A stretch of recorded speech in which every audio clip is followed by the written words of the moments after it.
everybody. Welcome to GT Live. My name is Brandon Jones. I'm joined by Elyse Willems, who's up here on the table, ready to go. Whoa! Talking with chat. Very excited about our two guests today, Mr. Yuri Lowenthal and Mrs. Tara Platt. Hello. Welcome to GT Live, everybody. Thank you. Happy to be just here. met you guys for the first time finally at Comic-Con. Did you have a wonderful Comic-Con? Yeah, and that's what Comic-Con's about. That's what I love most about Comic-Con is getting to do that. You know, getting to meet people that we've never met before, or I mean, it's just a good time. And I'm capitalizing on that friendship immediately. Do it. That's the way to do Suckering it. you guys to come in on GT Live. Today we are playing Goat Simulator. Yeah. It is dry right now, guys, for video games, and I'm going to stress that in two ways. One, we are playing Goat Simulator today on GT Live. We have some exciting games coming up on GT Live in the next couple of weeks, but like just right in the middle of August, it's a little dry. So Goat Simulator was recently released on the PlayStation 4. Mr. Brad Ellis and Mr. Daniel Bloodworth. Bloodworth's got the controls now. Yeah, he's you showed him how it's done, Blood. Sure. They're going to be rocking the goat here. Unfortunately, we have a first on GT Live. We have no codes this week. So, you know, What? I know. I'm at it. I know. You're out. You're flip done. this? So, you know, we always invite you guys to ask questions for our guests. We hope that you guys will ask questions just out of definitely hope. just out of the kindness of your heart, and you know, possibly putting you guys in an embarrassing situation. Let's you know, there's do it. there's lots of Yeah, bonuses embarrassing behind questions. asking a question, Yeah, but and apologies. I'm keeping track of who's asking questions, so maybe if, like, by the end of the week, we Yeah, can you know, scrounge something maybe if up. Elyse is playing favorites. Yeah, maybe You go back I'll to your desk see. and you find a code. Oh, look, there's a code. Okay, Yeah. I'll just pass that along. We'll see. We appreciate you guys watching as usual. Hope you enjoy Goat Simulator. Speaking of Goat Simulator, before we get into you guys are transfixed by this Absolutely. game. And neither of you have heard of this, right? No. No, well, I mean, I've heard of a game that has a goat in it, but I've never seen Goat Yeah, Simulator. I always thought it was a joke. When somebody said it, I thought they were joking. And now here it is, and we can't take our eyes No, off it. it's kind of ridiculous So- because you're having a conversation with us and we keep going. Yeah, you don't be offended. You guys don't be offended. We're going to be watching Goat Simulator. As long as you guys are entertained, the audience We're will be entertained. utterly Everybody will be entertained. happy. that's what the show is all about. But isn't it? I'll make an honest attempt for 10 minutes Yes. before we get into Goat Simulator. Although, I have to say, the girl looks like when you're doing mocap and the balls get sort of messed up on your body. That's what your body looks like on the screen if you're in the middle of a mocap session. It looks like a glitch. It looks like a glitch. It looks like a mocap glitch, so it's kind of amazing. How dare you say this game looks like a glitch? I'm sorry. This is an extremely polished I'm- experience. I'm sure. So, I mean, you actually, Tara, mentioned before that you don't have a lot of experience in games. No. That seems helpful in a weird way. You know, so you don't necessarily get attached. Like, Right. if you have preferences, you know, you might like kind of get more invested in one job. Like, oh man, I hope I get this huge franchise that I'm into. But Well, I mean, I think on one hand, you really hope you get jobs because you want to be working and you're excited by the character or the story or whatever that is. But I've particularly found, it was kind of what I was mentioning before, I have a hard time playing the game in a way that feels comfortable to me. It usually makes me feel a little queasy or whatever because they've gotten so good with graphics and gameplay that, like, when you're in it and you're doing like shooter stuff, I'm like, I can't turn the screen and it makes me sick. I don't want to do it. And so it's good because I don't get stressed out. I'm like, I don't really know this game. But I think that's only since games have gotten really good and realistic. Yeah. Because you and I used to play puzzle-solving type games. Yeah, but those You are know, more, where- I mean, yeah. that's not what people think of when you think of video games, I don't think. Once upon a time, that was video. I mean, where in the world is Carmen Sandiego? I mean, once upon a time, Awesome. I played, text-based adventure games. So, Yeah. I was an Infocom baby. So, this is like the future. It's like living in the future. they're all video games. If you can get your hands on anything, be it a mobile game or one of these older games, you're Well, then I you're play a gamer. lot of video games because I play Spider Solitaire on the phone. Yeah, there you go. Yeah. Solitaire shout out from I Elyse used to Willems. play a lot of Spyro Solitaire on my computer. So, if any of you guys watching are super weirdos and have no idea who Yuri and Tara is, usually I like to, bring people up to date on some Please. things you guys have worked on, Sure. specifically game stuff, because I mean, Yeah. you guys have done Yeah. a ton of stuff in animation and film. I just gave up. I got like 8 titles in, and I was just like, whatever. I'll just like move on to Tara. Yuri, because I kind of look back at like the big games, like when people Right. come in, we had Date Fanoy, we had Kifan and Huvel, like Love big them. titles that they've worked Yeah. on. I went like a year back and I already had like 9 huge games. Yuri, for you, without even going back like 14 months, Mighty Number 9, Disney Infinity, Lego Jurassic World, Battlefield Hardline, Final Fantasy Type 0 HD, which you were both in, Codename Steam, There Came an Echo, Order 1886, Resident Evil Revelations 2. That's where I stopped. So I'm like, there you go, you're done. I mean, Stop like, that there. kind of already You might as well. already sets the scene for Drop the your mic. accomplished career. Yuri knocks it off the table. Rawr. Terror was in Pillars of Eternity, Sunset Overdrive, Skylanders Trap Team, and other Skylanders games. Bayonetta 2, Murdered Soul Suspect, Diablo 3, Reapers of Souls, Lightning Returns, Final Fantasy 13, and on and on and on and on. Is there such a thing as too busy? I mean, is there such a thing? Do you guys have to like turn stuff down at this point? No, we still love to work, and we love being busy. I mean, luckily we love the job. Right. You know, if we didn't, it would be a little more grueling. Although certain games are more grueling than others, for sure. Okay. You know, most of the battle games were, Yeah, you know, war Yeah, games where you're anything that yeah. ends, I've heard, in like a 30 minutes of screaming. Yeah, or you're like, shouting yeah. grenade for 4 hours. You're like, I'm done. Tag Yeah. out, tag out. Yeah, those games go on forever. But then, but you get games where, you know, the writing and the character development is really fun, and it's not all just, you know, screaming over gunfire. And There Came an Echo seems like kind of one of Yeah. those games with Oh, like that kind of was really smart. super fun Script. to work on. Yeah. Yeah. And Yeah. even like Sunset Overdrive. Yeah, even That though was Sunset really Overdrive fun. was an action game where there was some raised, you know, voice happening, it was really funny and Yeah. you know clever, and there was a lot of story stuff too. So Is there anything you can do to like prep for that last 30 minutes to an hour of just like? You know, I think it's partly just stamina and doing voice warm-ups and things like that ahead of time so that you know your body well enough to be able to say, okay, I know I can put a half hour more into it. It's kind of like doing a workout at a gym. Like you go into the gym and you're like, I'm going to do these things. And if you start to feel yourself getting tired, you figure out a way to still do it, but do it in a way that's a little more conserving, pacing yourself. I think pacing yourself. And sometimes I didn't realize how important that was until once I did a job that was very vocally stressful, and they, you know, you can see they hand you a script, and you're like, okay, I see, okay, I get it, so I can play to that. And then I got to the end, and you know, I gave it my all, you know, at the very end, and then they're like, oh, that's all you've got? And I was like, yeah, that's all you guys printed out for me. They're like, oh, I think somebody must have messed up. Like, and then when they got like 85 more pages, and I was like, man. Devastating. Because you Here do we go. psychologically get your sort Yeah. sort Oh, of sure. you amp up for, okay, I know what I have to put in today. I So mean, to with have that anything, happen. doing Yeah. the dishes, doing, you know, like Absolutely. any kind of Yeah. task, you know. Yeah, you kind of- exactly. which is not the way to go about it. They always say it, just kind of like do something like you're going to be doing it forever, and then you'll be really happy when it's done. right, exactly. But you can't that was a help lesson. you can't help Yeah. yourself in a way to do that. And so, do you maybe have a similar experience? You talked about pacing yourself, and like, you know, say if you were like running a marathon, you'd know to pace yourself because there was that one time you were training, and you're like, that's too far. Or I will that's too say, hard. if you're a little under the weather, or if you have allergies, or if you've lost your voice because you've been screaming during previous sessions, you're already a little more susceptible to exhausting yourself more quickly. Mm-hmm. And I had a session once, and I didn't get very far into it at all. It was like a half hour in, and they were like, "Would you like us to bring you some tea?" And that's never a good sign. That's always Like bad. it's a lovely gesture. You're very appreciative that they want to bring you a warm beverage, but you know that what they're saying is you're starting to sound a little scratchy, and so you get very, you know, the more psychologically sort of concerned you get about the idea, the more you end up putting more strain and stress on you because you get a little tense and a little tight and tired and stuff. And so that was a really tricky session for me because of that. Are the League of Legends sessions really grueling, or are those not as long? They're not very long. This was actually when I was doing the Dominatrix on the. Oh my God, what was it that Jack Black was in? The Oh, get no, Dominatrix metal, and Jack metal, Black, you gotta right? be more Metal, specific. metal. what was the name of that? Brutal Legend. Brutal Legend. Thank you. Thank you. And I was coming off of being sick. I had been sick, and they had already had to reschedule my session once. And you know, you hate being that person where they're having to reschedule. And so I was like, I'm gonna go in. We're gonna do it.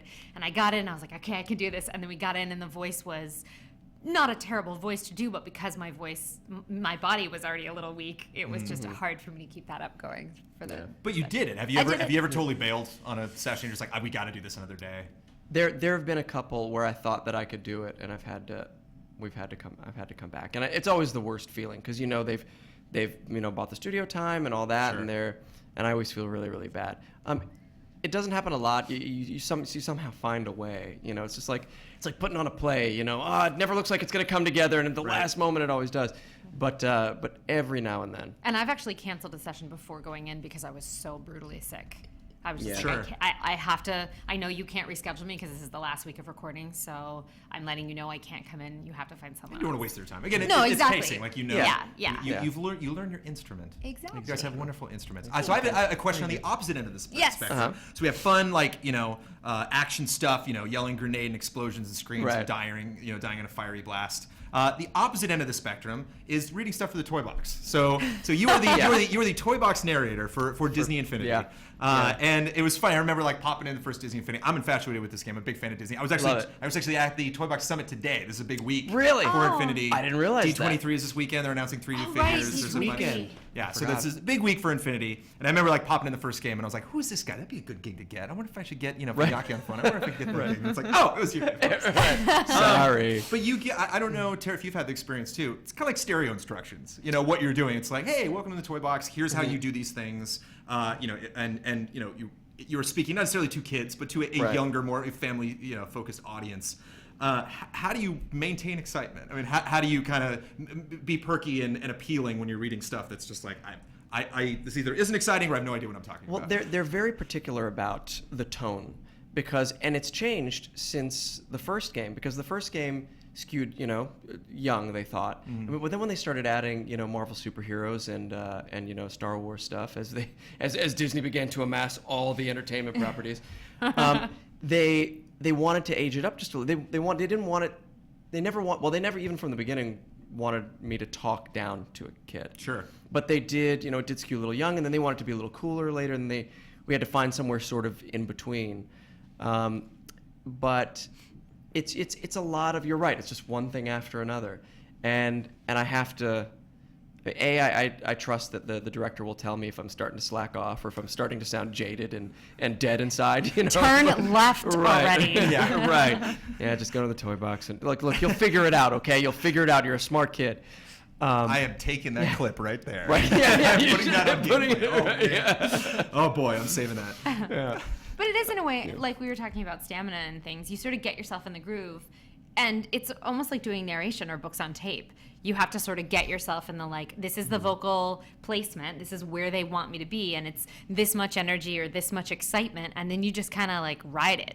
You just, you sort of find it physically in your body, and sometimes, and I know you've done this for characters too, but you almost find a physicality or a stance that helps you maintain that certain feeling, and then once you do that, you stay there, and that keeps your voice exactly where you need it because you have that stance, and you can maintain that for a longer period of time because it becomes, in a way, muscle memory.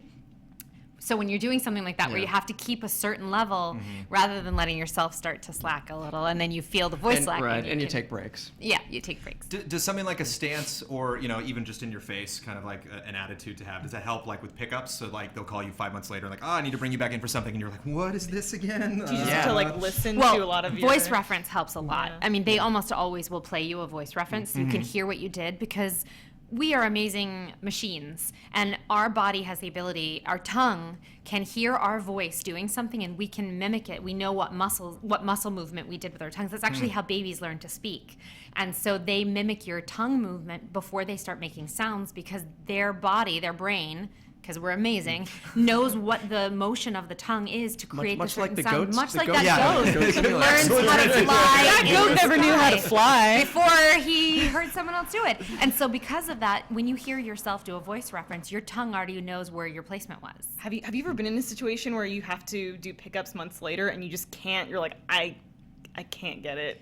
Yeah. And that's why they've always got the voice ref on standby if they're smart, and they usually are.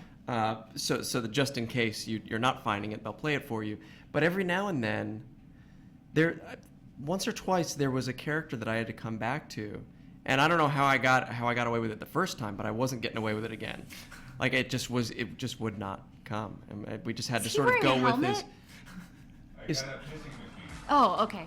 You got a pitching machine. Go on. There's a pitching machine on the back of that goat. I don't know, Yuri. It may be time to start talking about some goats. We may have to. I mean, I love talking about this stuff. We can come back to it. But I think it's time to talk about Goat Simulator. So this was last year, correct? The original Goat Simulator was released on PC? Might have been early access or before that. The game might still be in early access. The jury is out on that. But you were immediately transfixed. You can watch this game now for a good 20 minutes. Tara, easily. What do you think? It's fantastic. I just want them to put the goat in other places. So I want the goat in Old England and the goat in Egypt and goats all around the world and on the moon. You just goat on a bicycle with goat a on a machine bicycle. On his back. Isn't there that Warcraft MMO Goat Simulator? There's a Goat Simulator MMO, yeah. And it's is it like a fantasy world? I assume. So no news on when that's gonna be coming to PlayStation. Goat zombies. Goat Zom mage. goats. But I would play a goat mage. But this game has been on PC Goat before. bees. I don't know off the top of my head what other consoles it's on, but it is now on PlayStation 4 this week. So if you guys are hungry for what you're looking at and you want to check it out, it is now available on PS4. Brad and Blood, are you getting better at this game? Are you developing objectives as you play? We're learning. I did not know you could ride a skateboard and a bike, Right. which is pretty rad. Yeah. Do we know? Confirmed by Tara. Do we know? Is there anything new that was added? I mean, obviously the controls in the PS4 controller, but. Oh yeah, I have no idea. Yeah, we've never played There's this too before. We're much. just diving in. There's too much game here. Right. Our chat really wants you guys to record VO over Goat Simulator. Yeah, I wanna. Yeah, there's got to Because be. he keeps VO for getting this now. injured. Right, we could do goat Right. bleats Yeah, and Okay. I think you can just people getting hit by goats. Yeah, they did. See, you're gonna get the gig now. No. That's probably a better goat than maybe this game deserves. I Oh. don't know. You could do one of those screaming goats. Goats. How was that? Yeah, speaking of screaming in the microphone, how was that one? Ian? Sorry about that. It's all good. It's all good stuff. So good. So good. No, that's actually one thing that we really appreciate whenever we have voice actors on the show. Is we're just like their mic control is just excellent. You know, you're just really, Excellent. Some people, they'll be really far back and they'll get really close. Right. Like Brandon. Like myself. Or Yeah. Kyle, yeah. How was Elise's mic placement? She's good. My mind. She's good, yeah. She's good. So we mentioned earlier, Tara, that you don't play games as much. You play solitaire, but Yes. not the traditional games. No. It sounds like there's lots of projects that you work on that you might not actually check out when they're Well, released. I try to watch gameplay that Oh, other okay. people do on the internet because the internet's a wondrous thing. Yes. And other people play the game and I can watch them do it, but I don't actually play it myself. What games do you play, Yuri? Lately, nothing. I mean, Okay, I used to play a lot, and as I've gotten busier and busier with life stuff, I become increasingly guilty when I sit down to play a game. I'm trying to think of the last game. The last game that I played was Sunset Overdrive for obvious reasons, but before that was The Last of Us, and I didn't even finish it. Can you imagine? Can you imagine that, Ian? Not Can you imagine finishing The not Last of Us? finishing The Last of Us? Pretty well. I can Right? I can Yeah. picture Yeah, I that. finished You're- I can picture Did you finish that. Last of Us? Oh, nice. Thank you. See? I got to like City Hall and then I was like, I can't do this anymore. You're too depressed. Yeah. I just want to kill myself. Do you have a particular style? Do you like 3D I like action games? I like first-person shooters. I used to play a lot of RPGs. I'm not a sports game guy or there are definitely things that I'm not a racing game guy so much. But it is fun when But- you're at the arcade to do those racing games. That's true. That's do true. that. That is something that we'll do when we stumble. Yeah, if it's into an Daytona, I old-fashioned- mean, yeah, there's no, Right? that's a no-brainer, You of get to course. sit Yeah. in the car. or Crazy So much Taxi. fun. I mean, like all Right. all the stupid ones. I So you love it. mentioned playing Sunset Overdrive for obvious reasons. Do you Yeah. guys have to go hunting for your performances sometimes? I mean, are there games you're like, I'm in here somewhere? Yeah, I mean, like I said, when you ask people on the internet if anyone's played the game, if they found your character, then it's much easier to access that particular footage. Yeah. But you're right, when There's you are so playing many through, because playthroughs. with the playthrough for Sunset, I was like, where am I? Where am I? And we were Yeah. waiting to see where my character showed up Yeah. because he's the player character, so it's pretty evident from the get-go when you're playing Right, you it. hear way too much of me. But in but that when game. you're playing a secondary character, you do have to get to the section where your character appears. Yeah, but I mean, the internet's a marvelous place, and you just type in search words for into YouTube, and the playthroughs are multiple. I think So- I think you guys both individually could amass like a crew of gophers that just Play games every for time. us? I mean, like gopher is a nickname, not actually like gopher. Right, Although actual- we've seen what goats can do. Hey. You never know. Right, or Gopher Simulator. It's the next. But just big thing. getting in there and finding those clips. Yeah. Is that something that your agents, because obviously like they want to, like I know you guys were mostly responsible, for your reels and stuff like that. But Yeah. like, is that something where like, oh, we'd love to get a clip for this to show somebody else, or? They probably could. I don't know. But then then you got to go down that hole of then the agent has to call the game company, and then the game company has to go find somebody to go take care of that. So you're right. It'd probably be easier just to go on Twitter and say, Has anyone hey, played has anyone played this? this game?" I'd love to find my character in it, and somebody will have done it. Amazingly, with all the VO actors we've had on, I've never asked this question. It just popped in my head. Yeah. Have you ever gone on a project and somebody said that game? They're like, oh, I loved you in this. Just do that. Or like have referenced into the project you've worked on to kind of get I've closer had them to the performance. reference other games that they don't want you to sound like. Like that happens a lot where they're like, they don't want you to sound too much like another thing you did that you're known for. So you have to sort of work with a voice if it's in the similar range, Okay. and then figure out what the tone or the POV of that character is to sort of distinguish it so that you're not creating the same voice. Yeah, but if you're known for something and it's really hot and people really like it, there can be a tendency to do that. I can't think of a specific time that it's happened to me, but I know Nolan said that when he went to do Prince of Persia, the fourth game, the Zero, he said, well, what do you want? You want me to do sort of what's come before, or do you want me to do sort of a regal thing? They're like, no, we love you as Drake. Just do Drake. Oh, and he's no. like, and as an actor, that's like the one thing you're like, really? Because I know people are just gonna say. And then the "Sounds fans just like think Drake." like, But, you always sound the same. You're like, no.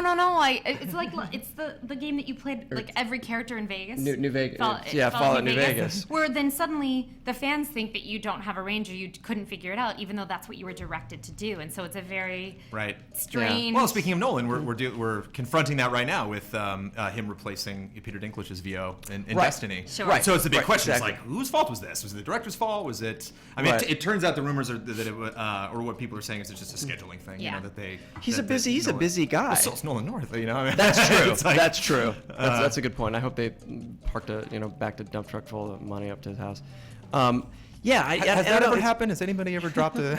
No, nobody's. One of those tiny little dump trucks. I can remember one of those, with a roll of quarters in it. Yeah. That's never happened to us personally, but I await the day. Yeah, I don't know. It can be a number of different things that happen when something goes wrong like that. But yeah, scheduling tends to be the biggest one. When I was at Disneyland, I saw a big truck that said Yuri's name on it. So. Really? We're still looking for it. They didn't get directions to our house yet. Right? Yeah, I gotta look into that. I gotta call Disney Interactive. That's probably you probably have to pay to get into the park. I'm sure. If you got the money truck, would you do Sunset Overdrive 2 if it were to happen? Oh yeah. Yeah. Don't tell them, but nobody's listening to this, right? No, You're not yeah, recording yeah, this. yeah. Okay. Yeah, we're off I right would now. do it even if they didn't. I had so much fun in that game that I would do it even if they didn't back the dump truck full of money up to my house. What was fun about the game as opposed to other projects? It was really irreverent. It was really in-jokey, and there was so much meta stuff happening in that game.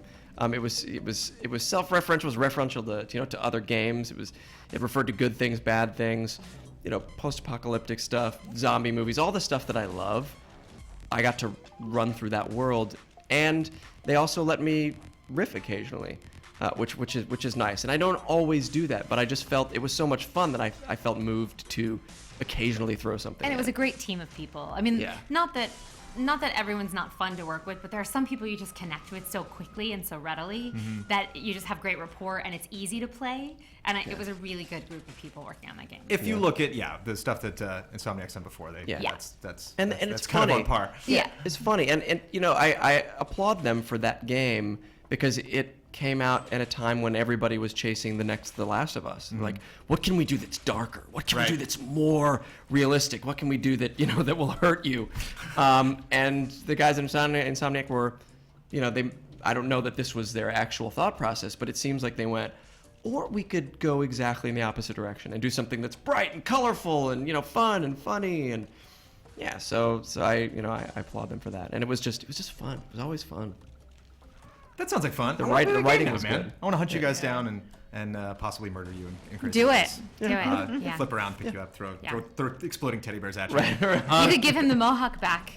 I know. For a while, I had the mohawk, and Yeah, I know, everybody what asked me if I was doing the Sunset Overdrive thing. I was like, no, but it works, doesn't it? I was kind of when you guys show up. I'm like, I hope I recognize you. I'll recognize Tara, but I don't know. Right, I know. What was that? Was that for something, or was that just? It for... was original. Well, it was partially because I had never done that and always wanted to do it, and then I got into a play where it was right for the character, so I used that as an excuse to do it. Right. And then Comic-Con was coming up, so I thought, well, I got to keep it for Comic-Con, and then I bleached it for Comic-Con, and then it was time to go. I'm too lazy. Well, it's funny because I've seen pictures of you guys, and when I first met you, I'm like, is that a usual thing? Is that like in between, like once you get a job doing it, finally I can get my mohawk back. right. Exactly. That's sort of my Seen that. default. Really quickly before we get to the midpoint of the show, we're going to talk about this week's countdown. This week's countdown is very special. It holds a near and dear place in our hearts. Oh, you're not feeling it, Brad, are you? It's not special for Brad? No. No. You could say this is a fortuitous countdown. You could say this countdown is a long time coming. This countdown is so special that I've prepared a little video to announce it. I hope you enjoy.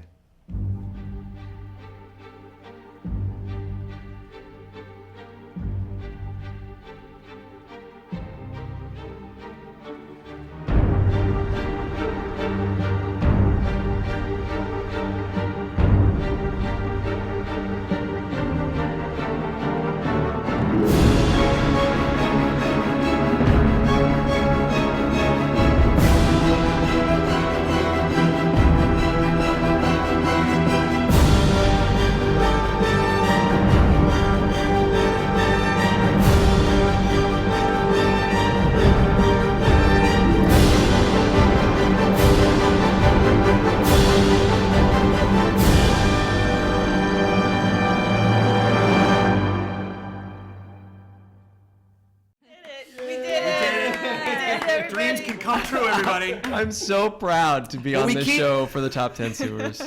We keep talking about this is like the year of dreams. You know, like Shenmue's getting kickstarted, Final Fantasy VII Remake is happening, Mafia 3 is happening. I mean, it's just like so many dream projects. And every week, when a week is over and I finish up the countdown on Friday, it's always like, what are we gonna do next week? I was like, let's do it. You know, let's feel good. You know, for once in our lives, and let's produce the top 10 sewers. So I know there's specifically some people in chat that have been waiting for this for a long time.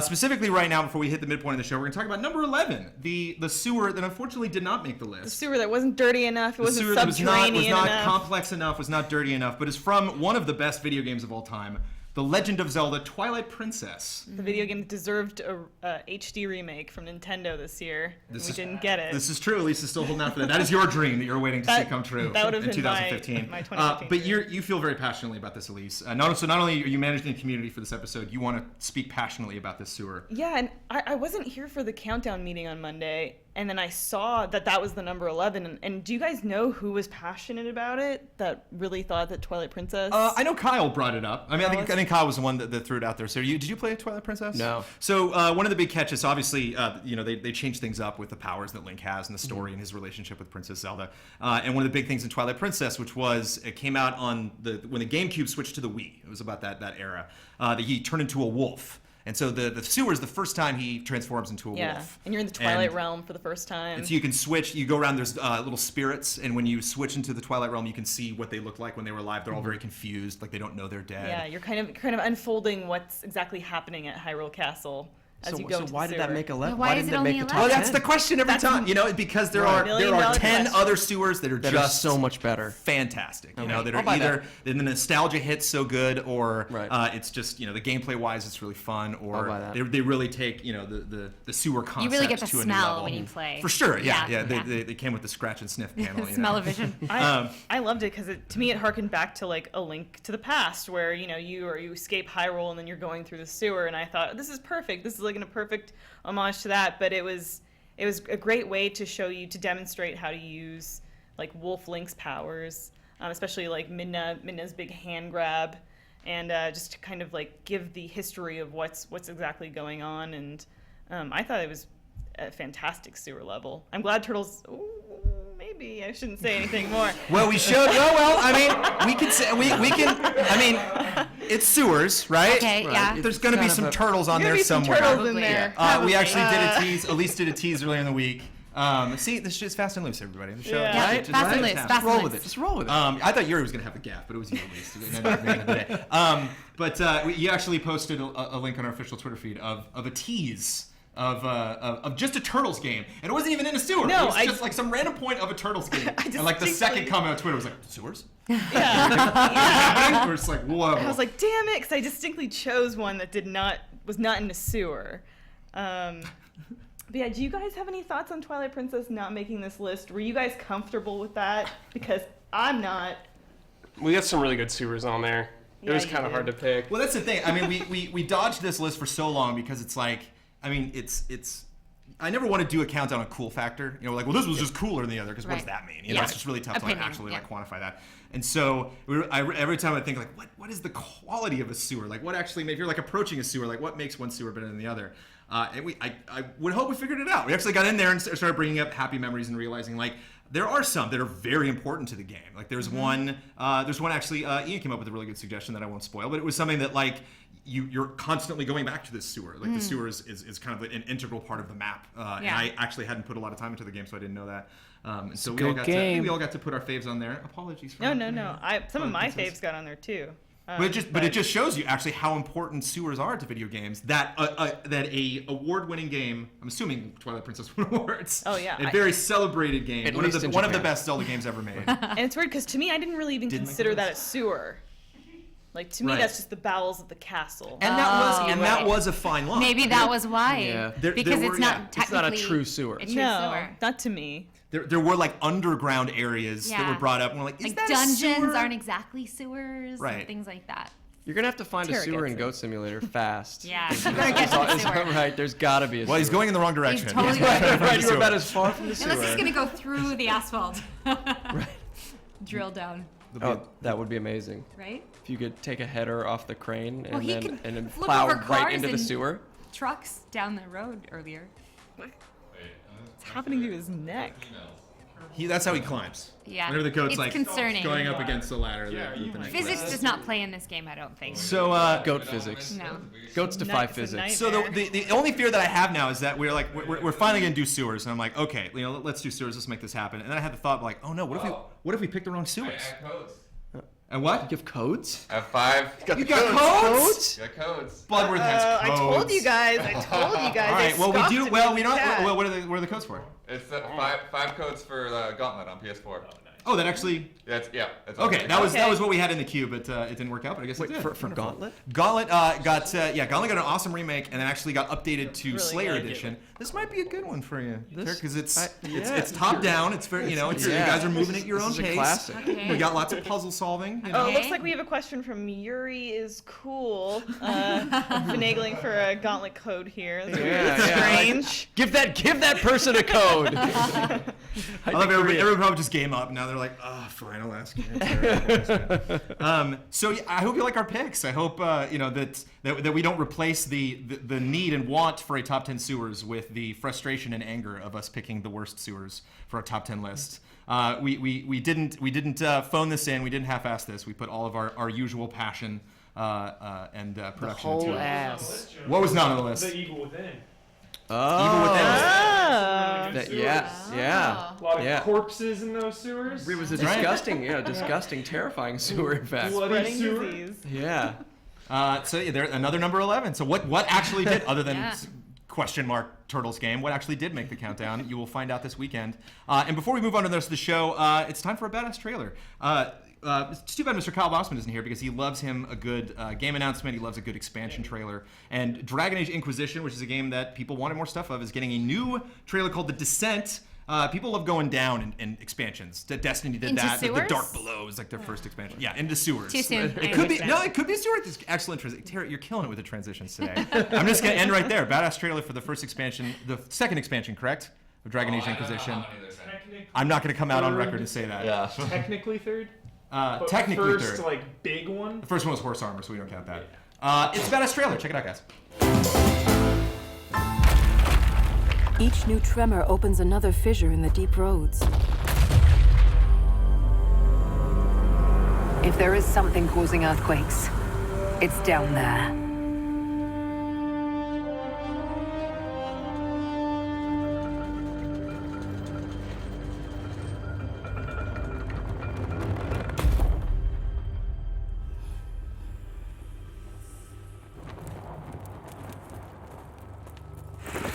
Are those eyes?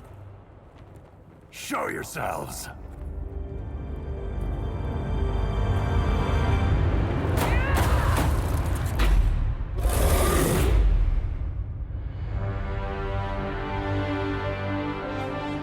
We must stop the Darkspawn and the Quakes, or all of Thedas may be at risk.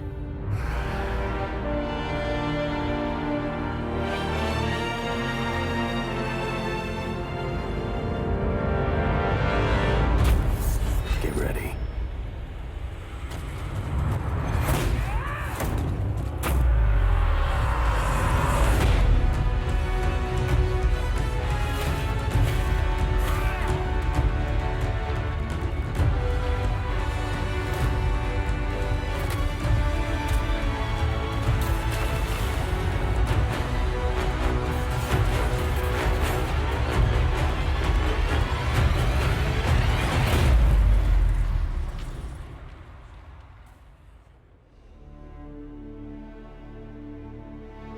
Yeah, that's what you said. It was like GTA with goats. GTA with goats. You said Tony Hawk with goats. Oh earlier. yeah, Tony Hawk with goats. That's true. Right. Goats. Oh, we're in interior now. We're in like a restaurant. I don't know if I've ever seen this place. He's gonna sit down and have dinner. And by dinner I mean eat her. Goats don't need You know, it. it's Right, fine. goats don't It's fine. Right, Eat goats. clothing, whatever. So before we get to the Q&A at the end of the show, I had a brief editorial segment that I wanted to throw at you guys. Do it. So I'm curious about you guys. You guys are an item. I don't know if people know that. What? That you is guys We're are an item? together. Aw. I don't want to be presumptuous, but that's got to be tough. I mean, like you guys are, you're going for the same projects. I imagine there's some times where like one person will book a gig, the other person doesn't book a gig. I always imagine, when I thought of marriage before I got married, it was like I should probably marry somebody who's not doing what I'm doing, the same thing, so that we can talk about something at the end of the day. So it's not just like the same gripes like over and over and over again. Now that I've painted a horrible picture of your relationship. Yeah, I was like, wow, that's right. Terrible. Wow. Did you know we were in that? That's awful. The first live divorce on GT Live. What are some of the challenges of you guys being an item, and how's that worked out for you? It can be tricky if we both go in for something and one or the other of us gets it and the other one doesn't, because you can't help but we all have a little bit of pride, and we can't help feeling a little like why didn't they pick me? You get that, but we're also not directly in competition because he's not a woman. Most of the time, and I am not a man. Not yet. But because of that, even if we are going in for the same project, it's never like we're really genuinely up for the same role or the same particular job. Sure. And so that does ease up a little bit. I could imagine if it was a same-sex relationship and we were both in the same industry and we were in the same category, that would put more of a strain on something. Mm-hmm. But that doesn't end up being such a big deal. And I would say because we have so much going on, we have a production company, we have a publishing company, we work in voiceover, but we also work on camera. We, are always creating things. There's always a lot to talk about because there's a lot going on. And so it's not so much, well, what'd you do today? Same thing. What'd you do today? Same thing. All right, see you tomorrow. Like it's not, that's not really a problem. Yeah, the bigger challenge, I think, is that because we are so motivated to create things and tell stories, that we finish working our gigs during the day for other people, and then we get home and that's when the work begins, on the there's this web series we're doing, or a movie we're writing, or any number of projects that we're trying to get done. So there's not a lot of downtime. We don't have that, we get home from work, how's your day, honey? Great. How's your day, honey? Great. Let's, watch, the latest episode of True Detective. That's not a good example because nobody watched the latest episode of True Detective. But, oh, snap. I did actually. I was in it to win it. But it, there's no, we have to, like when we want to take a break, we have to go, hey, let's get out of town. Yeah, right. Because we literally have to get away. The house is not a safe place, because there's always work. Yeah. I mean, we actually have a whiteboard on our kitchen table of projects that are in development and in process and where they are and who has to do what, and which is a terrible way to lead your life. Checking in to see where he is up to date on certain projects, and he's checking in with me, and we're both trying to manage our life and our careers and our businesses. So. Yeah. Do you guys have a whiteboard at home? Is that how? Is like Benson have his corner? We do eat dinner on a whiteboard. Oh, okay. Actually, on the whiteboard. We do not have any projects. We are just poor. Yes. Would you? I mean, that sounds like a good recommendation. That. Obviously, we like not that. only for performers of any type, like whether you're in a web series or on television. The or booth on stage like or whatever, that. like to have side projects, and also for a working relationship, whether one person does lights and one person, does sound or anything like that. Yeah. Has that helped? Having the project sort just of other things, yeah, just other things. other projects. So when you love to work, you're never going to turn anything down. Right. But you might have a down week, a down month. Yeah. And you can focus it's definitely. on those Oh, absolutely. Definitely. Because we're both enough of self-motivated self-generators that I think we'd both go crazy if we just sat there twiddling our thumbs. And when other people aren't hiring you, that's not an excuse not to be hiring yourself. Right. And so we have a lot of stories within us that we want to tell, that we want to create, that we want to see to fruition. And if we're not spending our time helping create somebody else's vision come to life, damn sure I'm going to be working on my own vision. But it can be exhausting. I would be lying if I didn't say some days I wished that I had a 9-to-5 job, and then I came home, I could just catch up on TV. Sometimes I'm like, I could work in a bank and just count money all day, and then I could come home and go to the movies or go to the beach. I think people do that, right? People do that, from what I hear. If you're in LA, right, you should get to the beach. So it's got its ups. So it's got its ups and its downs. Being in a relationship. Sorry. Oh no! This is goats on a roller coaster. Strap in, little goat. It's gonna go poorly. Oh, lick the roller coaster wagon. You got points for that. Oh well, yeah. So you can stay on while it. Oh, see now. I don't know. It didn't work out that well for me. We'll Is see. he No, crouched we're down? about to find out. Oh, God. We're about to find out. Camera. Godspeed, little goat. Goat speed. Oh, good. I told you that was gonna Yeah. happen. Oh, yeah, there we go. Whoa! This is my worst nightmare. The physics of this alone. Except Nightmare I'm the goat. physics. You broke it. Oh my. Wow. Wow. But I think you're getting bonus points for what you're doing. I'll give you all the bonus points for what you're doing. Tara, if you worked at a bank, you could play Goat Simulator all night. Oh, right, that's true. that's true. What I'm missing out. Where does Titan's Grave fit into your schedule? I mean, is that something that you is that one of your things that you, Watching it or doing it? Well, yeah, well, Yeah. do you have time to watch it? I mean, that's a. I make time, hectic although that said, I have not watched the final episode, which came out yesterday. Okay. I usually make time to watch it on the day, because otherwise I can't go on Twitter, unless I've seen it and can comment on it. But I think part of it is that it was a really busy day yesterday and today, but also I don't want it to end. So how is it ending? So we actually did, for those who don't know, this is on Geek and Sundry. This is Will Yep. Wheaton's project. Yeah. Where he brought it. It's actually like super hot. Matt Mercer's got his own show. Yeah, He's yeah. got his crew of people that came in. Like voice actors doing tabletop is like the rage right Yeah, now. I don't know how that happened. Other than I guess a lot of nerds, a lot of old school D&D nerds get into doing voice acting. I don't know, or maybe that's why we got into voice acting in the first place. But yeah, all of a sudden that seems to be a Are thing. you an old school D&D nerd? I am. I thank Dungeons and Dragons for making me the well-adjusted, well-read, decent guy that I am today. I love it and would prescribe it to anybody. And now we have a platform to introduce people who aren't as familiar with it, in a very storytelling, not in a very sort of, dice rolling, charts and math hammering, kind of way. And that was something that Will said from the very beginning. He's like, look, I want this to be about storytelling.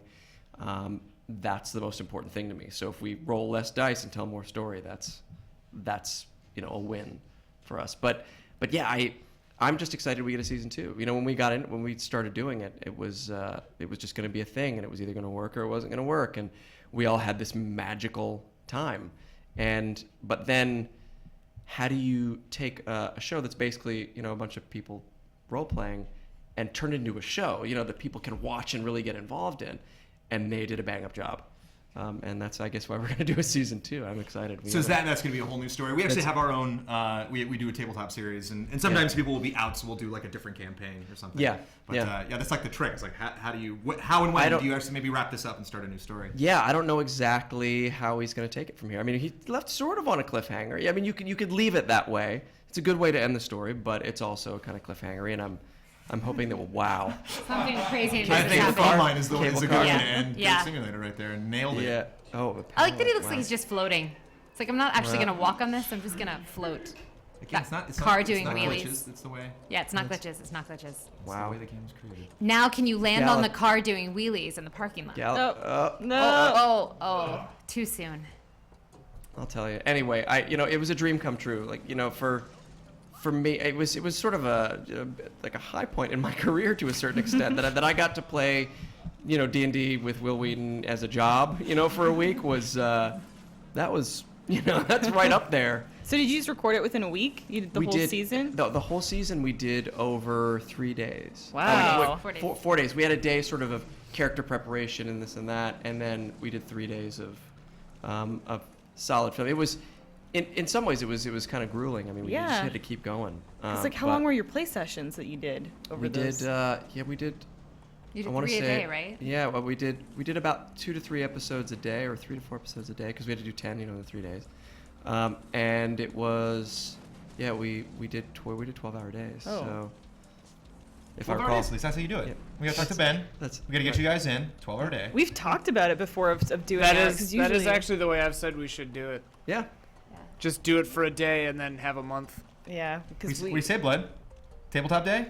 Tabletop day. Tabletop day. See, it's gonna happen now. So we usually do like an hour and a half once a week. All right. Yeah. Just, You could do. Yeah, and then I know with Matt and the gang that do Critical Role, they actually Yeah. play live. Because that's Right. that's Yeah. live. Twitch stream Yeah. live. Yeah, which is also super fun. That's the beauty of it, is they were able to, both shows are able to coexist without one trying to have to one up the other because they're just different enough. But it's interesting. I actually didn't do tabletop until like 4 or 5 years ago. I was around it. I understood it, but I never actually committed, got in a campaign, did it on multiple weeks. Yeah. And I did think it was a very technical thing. I thought it was just going to be all numbers. I really was going to have to understand learn the systems. all this stuff. And I was really surprised that like storytelling was the main thing. And not only that, but like whether you're an actor, whether you're a writer, whether like anything you do in the arts, like it's just going to make you sharper. It's gonna pump your imagination full of good stuff. Yeah, absolutely. I hope that wasn't the goat's blood. It was. It was like a goat cockfighting ring. Oh. You're kidding me. And, this game just gets and now better we're all and better. muscular because we won. Oh, well done for us. Go Wow, goat. I kind of don't want to show them everything, and I want to leave some mystery. Right? So I you guys know. will check it out.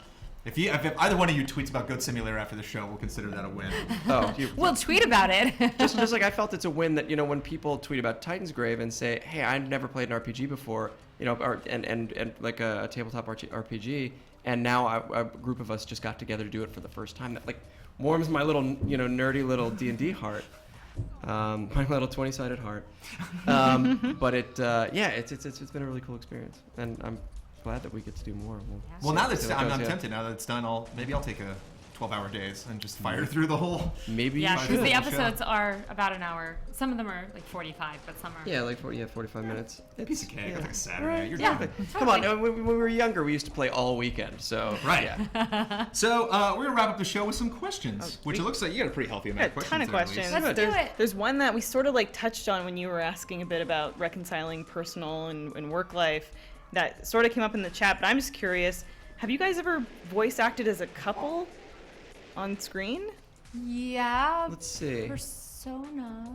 Yeah, I mean, there have been a lot of projects that we've done together. We don't always record together because so many of those sessions are solo sessions. And often we're enemies rather than. Which persona were they in? 3 and 4. What? I'm Yeah. Or wait, you were more in 3. I'm Mitsuru and Elizabeth.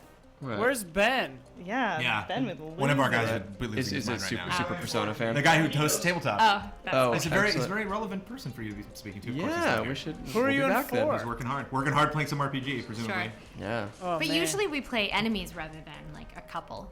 Yeah, that's true. is that more fun? Yeah, antagonist, protagonist. It's more more than, fun, but I think it's also because our vocal qualities are like you tend to play the young heroic or the young bad boy, and I'm like the enemy villainess. you play warrior I play chicks warrior and- chicks, yeah. and those are less romantically inclined, I suppose. cool. That's though. true. That's true. We ever played a couple though in anything. The movie we met on was about that. Yeah, but that was live action. Yeah, but that's true. Yeah. It was an NYU grad film we met on in New York. And, Filmmaker J.C. Corey. He's gone on to do a lot of other stuff. He's, in he's sort of a film and cool stuff. romantic comedy guy. Yeah, we did his school project, and that's where we met. And as a matter of fact, our very first kiss ever is immortalized on celluloid. Nice. Yeah. I actually, I was like listing out questions for you guys beforehand, and I was like, I'm not gonna ask how they met. We got to it. More questions. You're like, I'll ask after the show. That's fine. Yeah, my personal record. This is from Carl Carlston. What was your I finally made it moment in voice acting like that? Or it could be live action, just when you're like, oh, this is it. I don't think I've had that yet. Oh, stop. Yeah. No, because I don't know, it all seems so tenuous, that it could go away at any moment, that it's hard to have that I've made it. I mean, like I said, Titan's Grave was a very I've made it in life, moment for me. I think we're always excited when we get bookings. Like when when your agent calls and says, you booked the blah, blah, blah, you're thrilled. You're like, oh my God, they picked me. They wanted me. Yeah. I did it. But then as soon as you get into it, you're still just in it again. And it's hard not to continue to add goals because we're human and you keep saying, oh, well, I did that, so now I have to do it better. I'm so nerdy about so many things that every time I get to play a character that belongs to a franchise that I love, or play a character that voice a character that I grew up with, like getting to like Superman, on Legion of Superheroes, I got to play Superman, for God's sake. I mean, that was one of those moments where I'm like, wow, I guess it's just going to be all downhill from here. But there's so many things that I love that it continues to, every time, either a Marvel or a DC hero or, some franchise that I grew up playing or whatever it is. those moments are always touchstones for me. Every time I do one of those, I'm like, yes, I check that off my list. Did you have a stance for Superman? Were you Yeah. Were you like hands on hips? Oh my God, that's what I was literally referring did. to earlier when I said sometimes you have a position. He would stand there. But I wasn't aware of it. And then somebody made a joke. They said, "Are you aware that you're standing in the Superman pose while you're doing it?" It was like Ewan McGregor when he was playing Obi-Wan. He was like doing the lightsaber sound effects. And they're like, "We're recording that." You actually don't have to record that. Literally recording I remember that. that story. We're going to insert Put that that in later. later. I would bring in boots and the cape. I'd do the whole thing. Right? We're so married. Next More question next. This is from Divinity, and it's a pretty interesting industry question. So recently, Destiny announced that they're going to redo Peter Dinklage's VO with Nolan North. Yeah. I don't know if you guys heard about this story at all. Yeah. From now on, Nolan North will be recording all the lines, and they Yeah. kind of explain that, well, we can get Nolan, we can get, he's more available than Peter Dinklage, so it's Sure. easier to get him to Barely, just come but- in. Yeah, that's what I thought. Yeah. But Divinity wants to know, what you guys thought about this change. Do you think it's disrespectful toward Peter Dinklage, or do you kind of understand? Well, we also don't know the whole story. We don't know Peter Yeah. Dinklage's Yeah. side. He may have really wanted to do it, but just said, look, guys, this is a bad time in my life right now Conflicts. because I'm doing all this other stuff. I regretfully have to make this Yeah. choice. And so it's really hard. It's so easy on the internet for people to put their finger and say what they think is happening and put their opinion on somebody else's choices, but none of us really know what the real story is. And so my hope is that Peter Dinklage is okay with it. My hope is that Nolan's very excited to be working on it. And I can see it from both sides of the issue. And I would hate to think it got taken away from Peter Dinklage, but Yeah. I also can only assume that it probably was a scheduling conflict of interest that didn't work out. And also, again, I don't know what the situation is, but we get fired all the time. I mean, getting fired is part of this business. True. They'll make a decision, and they'll work with it, and sometimes they're like, you know what, it doesn't work. We're gonna get somebody else. I mean, after you record. Oh, yeah. Yeah. Sometimes Oh, yeah. You're done. It's in the can, and then Totally. you just find out later. Yeah. Like, Yep. oh, I'm not in. Sometimes there. it's in the middle of your session. Sometimes it's months later, and you don't know that Or- you've been Yeah. replaced. When you Yep. get the You're DVD playing or you it, you're download like, it, and you "Where watch it, and you're am like, I swear I was in there somewhere. Yeah. And just- Right, oh. and sometimes, and it never has anything to do with you personally or your skill level. It's just somebody said, you know what, that's not working for us, Yeah. and that's it. Yeah. I recorded 13 episodes of a series once, and then the higher ups went, we don't like that guy. Why didn't you tell us that was, and then so they re-recorded everything without Oh, it. So man. it happens, and it hurts, it stings, at first, because who likes to get fired, but then it's part of the job. This is Good question, from. Divinity. Nice. Yeah, that was a Yeah, great question. yeah. This is from BarrelBot. When voice acting for a game, how much information about the project are you typically given? Okay. Are you just provided with lines and directed appropriately, or do you get a wider look at the production? Because like a lot of video game development, it's so under wraps. Yeah. Because there's These are all great embargoes. questions. Yeah. Yeah, because We've had a lot of VO actors on, so like we're getting to the Get good good, stuff at yeah. this point. Right. Sunset Overdrive, and how much of that do you actually know? Because it's so under wraps. Well, I would say a lot of times when you are working on the game, you've signed a non-disclosure agreement, so they're more willing to share information with you when you are in process because they know that you've got a signed contract that says you can't talk about this till the game has been released. We're now very comfortable talking about Sunset Overdrive. It's been out for however many, Yeah. But when you're in the middle of working on something, you are under agreement that says you will not talk about it, and you can get fired, and you can lose your fined. Sued. or fined, Yeah, sued. yeah. Because you do disclose information that they don't want out. That said, some games are a lot more scared, like some of the really big titles really don't want information getting out accidentally, and so they won't give you very much.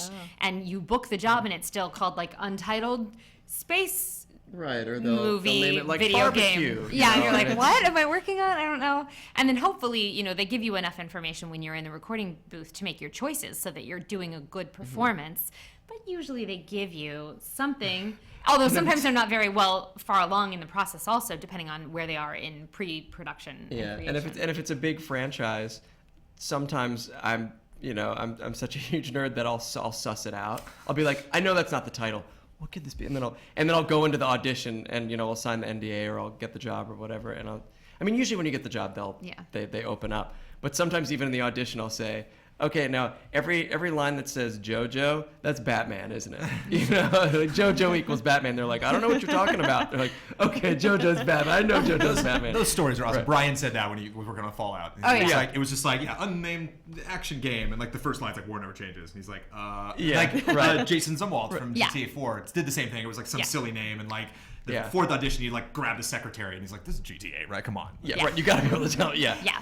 But they've gotten more and more, under wraps about that sort of thing. And it always makes me nervous when we come on shows like this. Like, so what are you working on? And I'm You're like, like, I can't talk about No, that's- anything. yeah. what can I? If you Yeah. could prep any of those for It's- the end of the show, that'd be great. Because I'd love to talk about stuff you guys are projects you Yeah, guys are working on, yeah. web series and your other. Yeah. Basically, you're bored. I want you We're to go very through bored. the whole white right, Yeah. right. This is from Suburban Samurai Jam, and it's for Tara. How was your experience voicing Zero? Did you find the foul-mouthed dialogue shocking at the time, or was it just another day on the job? Well, I mean, it's funny because that's not how I really speak in my normal life. Oh, it's good. But it I was don't a know lot of anyone who fun. does, but yeah. But it was a lot of fun actually playing that character, partly because she was foul-mouthed and she just did not give a Hoot. yes. Partly a shoot. Partly that, and partly because the game was just so wild and crazy. So I've got to trust that if the Yeah, goat we're is in going hell. goat hell. Go I'm with The the sorry. goat is in hell. hell. Hell goat. Wow. This is truly the best game. There's something. I think you gotta like bring bodies in there or something.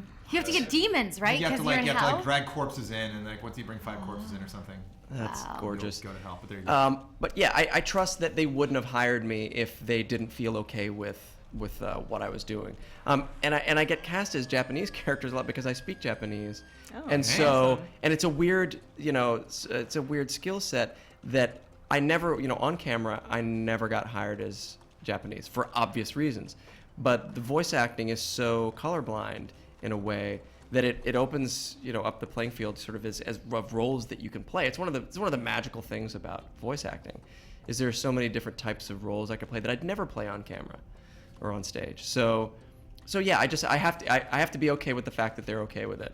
And if I ever have a real issue, then I'll turn it down or whatever. But everybody's always been really respectful. Although about that. occasionally you do get into a session without really knowing how far they're going to push it, and when you're in the session, it can get a little dicey depending on how far they do want you to push things. So. Yeah. What is goat pentagram in Japanese? Goat pentagram.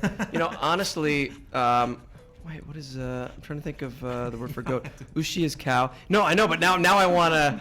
I mean, probably pentagram in Japanese is pentagramu. Pentagramu. Yeah. That's they steal stick so an many U on so it. many words. Right. Did you just pick up Japanese somewhere, or was that something that you did specifically because you're like, I want to be in performance, I want to do. No, I it want was. to be world. I thought weary? before I got into performing, I thought that I was probably going to go into the Foreign Service or some sort of international relations. It's what my dad did.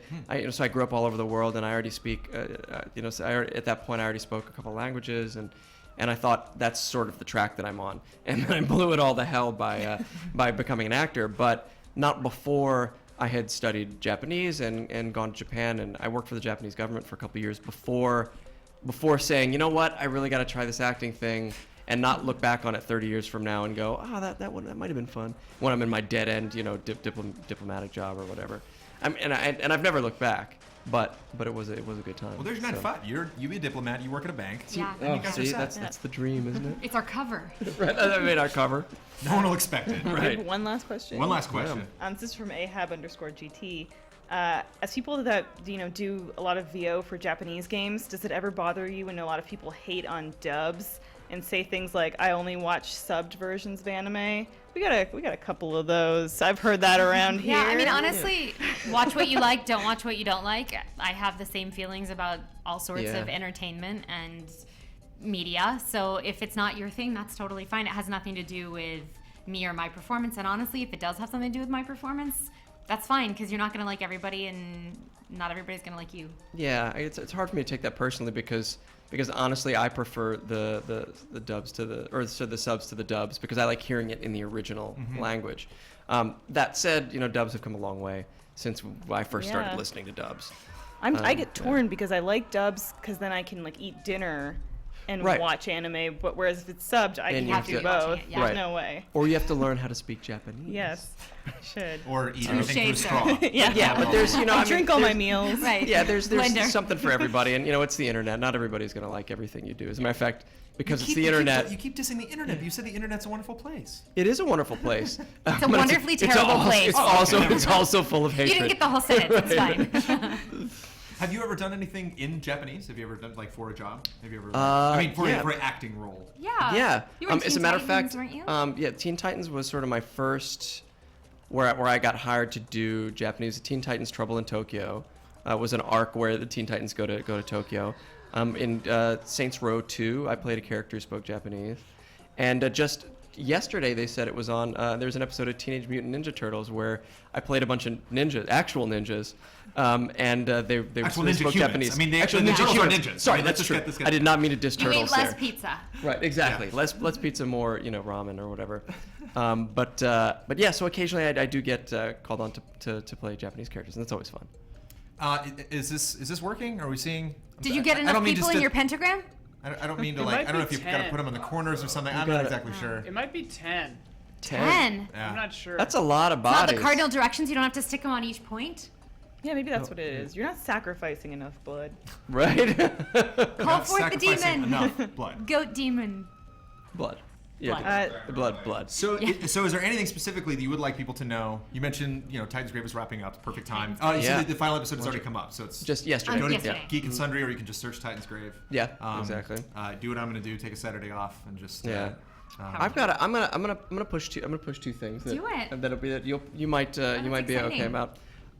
One is a web series that we did, a comedy web series. Oh, yeah. Called Shelf Life. That's about 4 action figures on a young boy's shelf. It's all live action though. We're in costumes on a giant shelf. It's the main cast is Tara and I and Travis Willingham, Okay. who you'll know from many things. Definitely. And it's like Toy Story On drugs. It's like Toy Story, but really foul-mouthed, and it's one of the things I'm the most proud of ever. We did four seasons of it.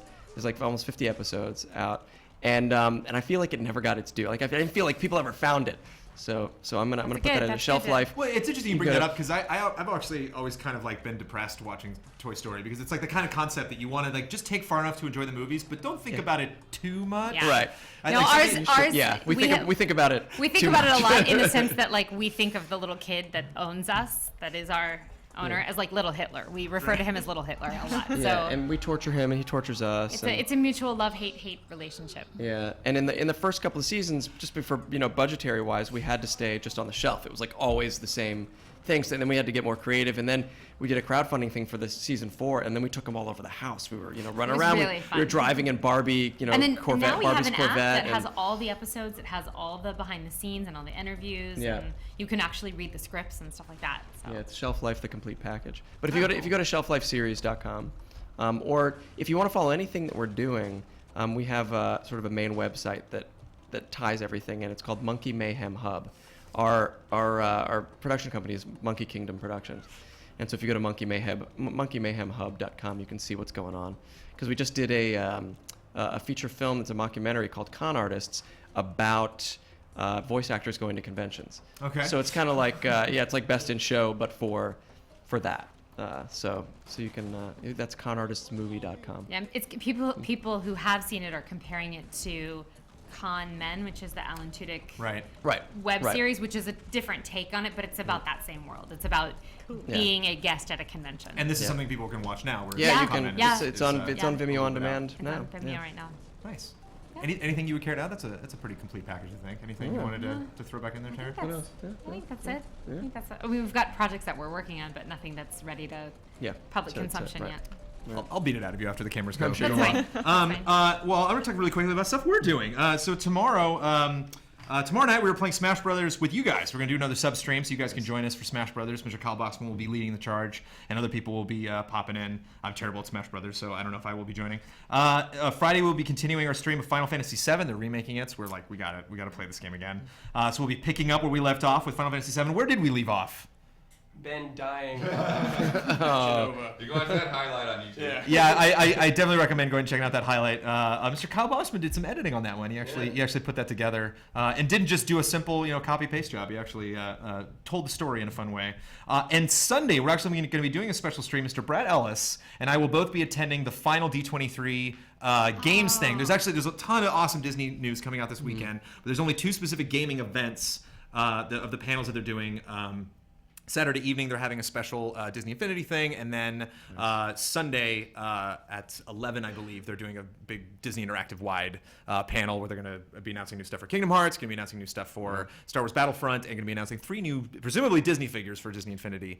And so immediately when that is done, Brad and I are going to get in our cars, drive all the way back from Anaheim to the office, jump on the stream, and talk about what we saw and talk about reactions. It'll be short or it'll be long, depending on the stuff that they announce.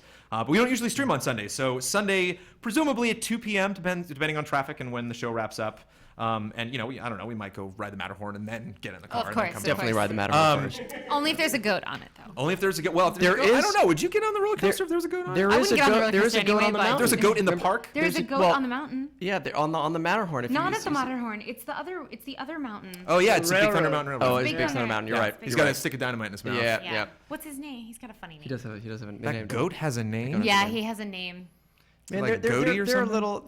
Goaty would be my number I one want to say choice. it's like Grumpy or something, but it's not. I don't Oh, remember wow. what The it is. goat's got a name. I got to. Yeah. Got a name. Ask a Disney. Yeah. Well, I'm heading right. The summit continues tomorrow, so I'm heading right back down there after the show. So I will ask them my number one question. Of course, they have like questions at the Infinity panels. I'm You're the like, guy. It's like, "Excuse me, what the is goat the-" on Big Thunder? Tabletop Adventures, as we talked about before, returns this week. Anything special about this episode to get people psyched? It's crazy. Crazy, everybody. Crazy. It is As out of opposed to all those other control. completely boring mainstream episodes of Tabletop Yeah. Adventures. We're still confronting Sylvia, the Spider Queen. We're inside her brain. Whoa. Yeah. Are you like a zombie You ant? can't. You cannot just jump into the show. I'm telling you. No, I'm gonna have to back You up and watch totally everything. can. Every time I get just a quick wrap up of an episode, I'm like, all right. You can't write this kind of stuff. Yeah. I want to go to Spider's brain. phenomenal. Mandatory updates going on tour this week. Totally Very normal. special episode. We Totally actually have normal episode. we actually have some cool production stuff that we can talk about next week. That's going to be happening this week. And for those reasons, Mandatory Update will be going on tour, Yeah. which will mean it'll just get better and better. Totally normal. GT time, of course, nothing we'll weird. record tomorrow. If I can get out of the Toy Box Summit on time, I will be here for GT time. I might not, which is our podcast. So somebody will be jumping in. And Rare Replay, part 3 is coming.